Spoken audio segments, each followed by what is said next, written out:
Hey, what's up, everybody? It's just Charles, and welcome you guys to another episode of the Dreamerspro Show, where we cover everything from sports, hot topics, classic debates, entertainment, and where we give you guys a fresh perspective on things and how we see them. And today we have an episode, and I cannot wait to get into it, so make sure you go ahead and like the video and subscribe to the channel. Now, there's been a saying that has been circulating around the NBA world over the last few years, right? And that saying is this: NBA players today are more skilled than they have ever been before. They're bigger, they're faster, they're stronger. Yet to this day, I've yet to see an 8-foot tall NBA player. I've yet to see someone that could run at super speed or jump out of the gym, right? Guys seem to be as athletic as they are today as they were in the past. I think, for God's sakes, I think Michael Jordan has the highest vertical of any player that came into the NBA, if I'm not mistaken, with a 48-inch vertical, if I'm not mistaken. He came into the NBA, what, in 1980, was it 1985 or something like that? Jordan came into the NBA well over 25 years ago. So I don't understand how that works. But nevertheless, these are the things that people say, right? And I think the reason that people say it is simply this. They want to say it because they want their players today to make it seem like as if they're going through some kind of extraordinary NBA, right? It makes the players of today look better when you say, well, players today are more skilled than ever before, right? We've even heard Tim Grover, who is the trainer of Michael Jordan, right? Who trained Michael Jordan, basically explained to you why so many players that are so quote unquote more advanced and all of this, why they keep getting injured left and right. And he says a lot of that has to do with the fitness strategy that a lot of these guys are using. I haven't seen any player today that I can say, oh my God, this guy is 100 times stronger than a Dennis Rodman would be. Or, you know, they act like players today are playing on a NASCAR track, right? For some reason. So to me, I always rejected that notion. Now today, there was a segment on ESPN First Take, and it was featuring JJ Redick and Mad Dog Russo. Whenever these guys get together, there's always fireworks. And today they were basically arguing, and Mad Dog Russo basically said that players in the past were more skilled than players today fundamentally. And JJ Redick got upset. So for those of you guys who missed this, because we got a lot that we want to unpack in this video, take a listen to this exchange. We want to come back and really unload on this topic. Take a listen to that there. One of the greatest front courts of all time. I'm saying that's unfair to Draymond to say that he couldn't play in that era. He wouldn't play. Because he wouldn't be on that team. He wouldn't make the team. Most people wouldn't. Who is he playing over? But which out of those four? He's not. That's my point. It's unfair. But you said he couldn't play in that era. You said he couldn't play in that era. That team, he wouldn't be nearly as big a factor in that era. They were all big and physical. Fine. Those things. I'm agreeing with you that he maybe wouldn't have a big impact on that team because of, you're talking about in a vacuum, one of the greatest front courts ever on one of the greatest teams of all time. Right. Yeah, Draymond Green may not play 35 minutes on that team. I agree with you there. But I believe I heard you right when you said he couldn't play in that era, and then you named one other team. Two other teams. Prior to expansion, there was 24 teams in the NBA, so he's going to probably find a spot on 21 You know, teams. remember, you had to be a better player in those days because with only 24 players, there's less jobs. So you had to be a better basketball player. But that's you're making the assumption there that players today aren't better, aren't more skilled. Because back in those days, Tim Duncan played 4 years in college basketball. These guys don't play 4 years in college basketball. Fundamentally, not nearly as good as the days. What game are you watching today, Chris? Honestly, what game are you watching? You think anybody's better fundamental player than Larry Bird? You think anybody is a better fundamental player than Larry Bird? You're bringing up a top 10 player of all time. You're bringing up I'm talking about the average NBA player. Right. Okay. The average NBA player today, you're saying is not more skilled than a player in the 80s. So he's got better athlete. Well, what are fundamentals then? Fundamentals are your knowing basic how to play, skill set. get good shots, boxing out, taking what the defense gives you.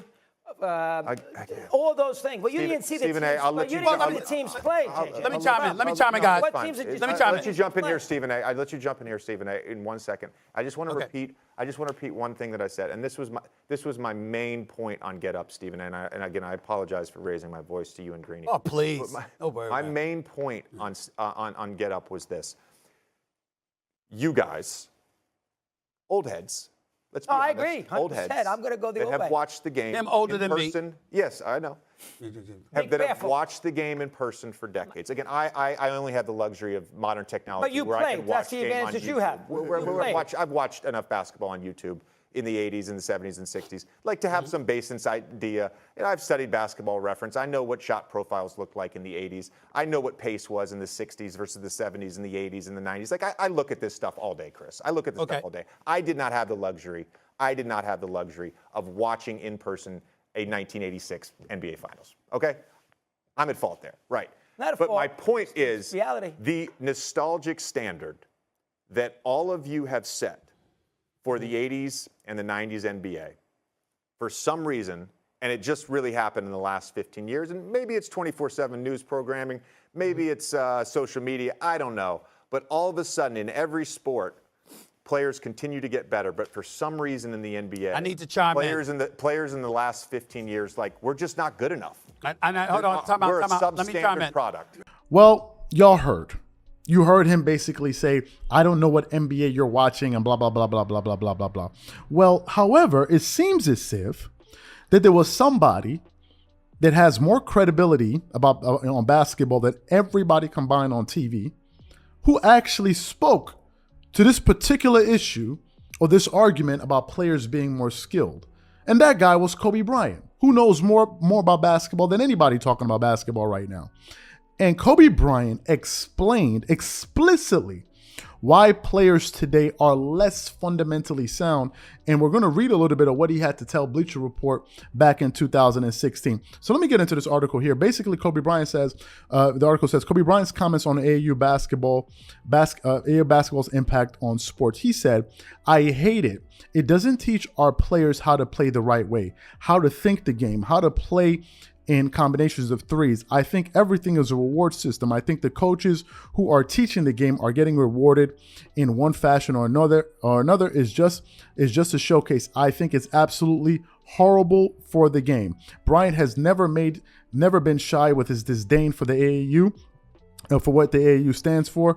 Kobe Bryant told reporters in January 15 that European players are more skilled because of the way the game is being taught in the United States. And he emphasized it in a November interview with Duke head coach Mike Krzyzewski on Sirius XM radio. He continues, AAU basketball is just killing us. There's so many games being played without a concept of how to play them. Everything is off the ball and how to beat your man off the ball. There's no concept of playing two-man game or three-man combinations. I think we're doing a tremendous disservice to our young basketball players right now, Bryant said per Holmes. That's something that definitely needs to be fixed and is going to definitely be one of those things that I focus on. So, what do we have here? We have two opposite opinions. We have JJ Redick basically asking Mad Dog Russo, what NBA is he watching? And now we have Kobe Bryant basically saying, these guys are not even being taught basketball the right way coming into the NBA. So let me ask y'all a question.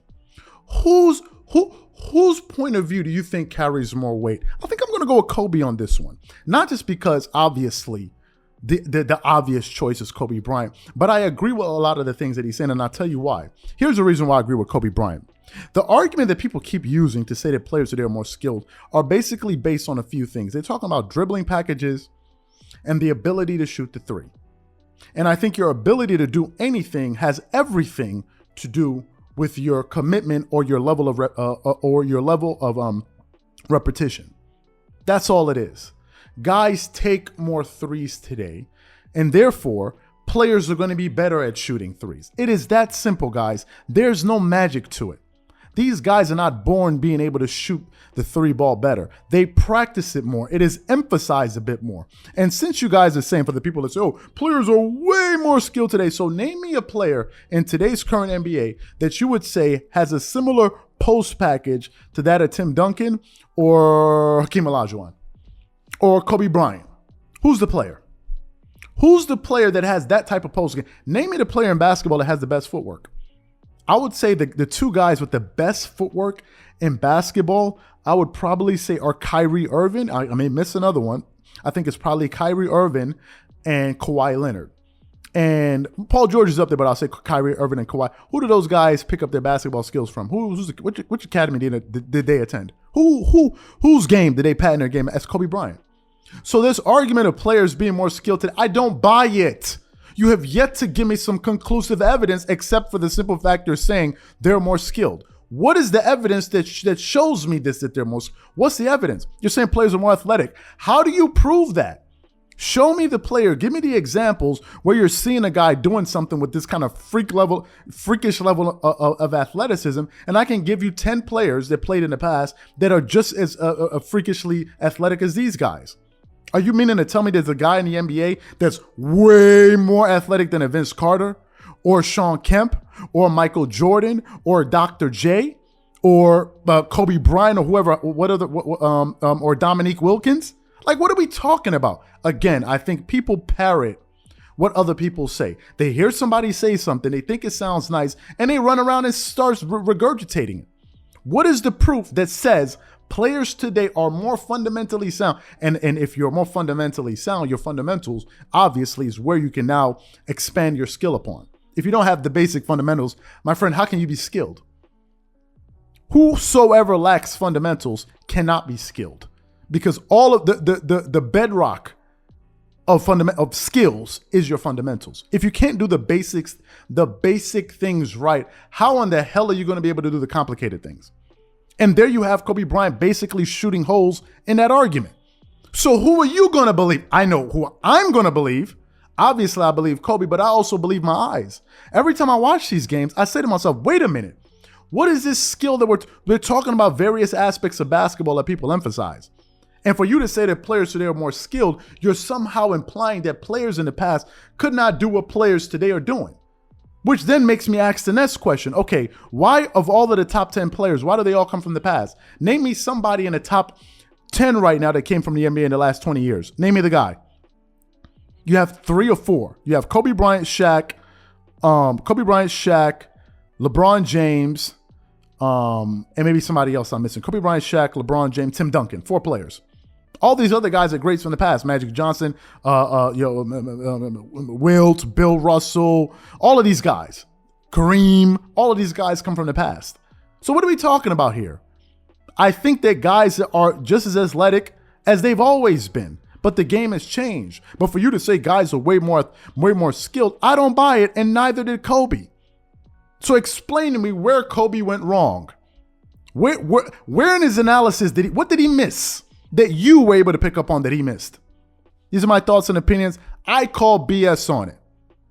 Apart from the fact that JJ Redick got annoyed with him and saying, what are you seeing? He didn't give one shred of evidence or make one point to say, okay, this is what makes him more skilled. What's the thing? Put it on the table so all of us can analyze it.